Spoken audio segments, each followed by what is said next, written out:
কাউকে সম্মান করতে গেলে শিক্ষার দরকার পড়ে না, কিন্তু কাউকে সম্মান দিতে গেলে শিক্ষার দরকার হয়। আর সেটা হলো বাবা মায়ের দেওয়া শিক্ষা। ছেড়ে যাওয়ার সিদ্ধান্তে যে অটল, তার কাছে নিঃস্বার্থের ভালোবাসাটাও অভিনয়। যারা বেশি মিষ্টি মিষ্টি কথা বলে, পিছন থেকে ছুরিটা তারাই আগে মারে।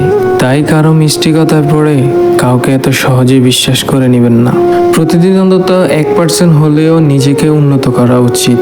বছরে দেখবেন মোট 365% হয়ে গেছেন। কারণ এই সমাজে চলতে গেলে উন্নতির অনেক প্রয়োজন। যে কোনো সম্পর্কের পাসওয়ার্ড হচ্ছে বিশ্বাস। মানুষের বেঁচে থাকাটাই অস্বাভাবিক, মরে যাওয়াটাই স্বাভাবিক। আজ হয়তো সময়টা খারাপ, কিন্তু সারা জীবন তো আর থাকবে না।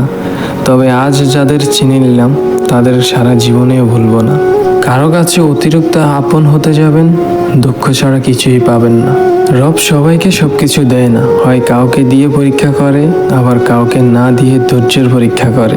জোর করে কোনো কিছুই পাওয়া যায় না, ভাগ্যে থাকলে কেউ কেড়ে নিতে পারে না।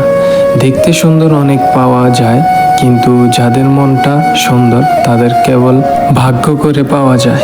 যে তোমাকে অবহেলা করে তাকে ধন্যবাদ দিয়ে দূরে সরে যেও, কারণ তার অবহেলার কারণেই হয়তো তোমার জীবন হবে উন্নতি। অবহেলা থেকে মানুষ অনেক কিছুই শিখতে পারে। অবহেলায় মানুষের জ্ঞান শক্তি বৃদ্ধি পায়। অবহেলায় মানুষের ঘুমান্ত মস্তিষ্ক জাগ্রত হয়ে ওঠে। কাউকে যতই কাছ থেকে চিনো না কেন, মন খুলে সব কথা বলো না। মনে রেখো, এই যুগে বিশ্বাসের মর্যাদা কেউই রাখে না। জীবনে যদি বারবার পড়ে যান, তবে পথটাকে বদলান, স্বপ্নটাকে নয়।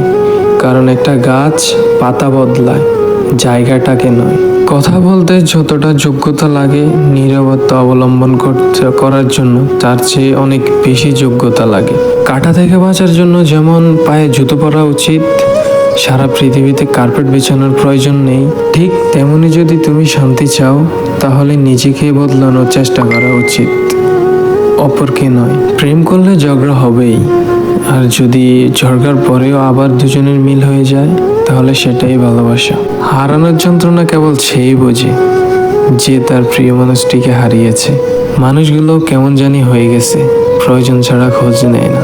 আমরা সবসময় মনে করি আমাদের স্মৃতিশক্তি খুবই দুর্বল, কিন্তু যখন আমরা কাউকে ভোলার চেষ্টা করি, ঠিক তখনই বুঝতে পারি আমাদের স্মৃতিশক্তিটা কতটাই না শক্তিশালী। স্বার্থপর মানুষরাই জীবনে ভালো থাকে, বাকিরা তো কেবল অপরকে ভালো রাখে। মানুষ কখনো ইচ্ছে করে বদলায় না।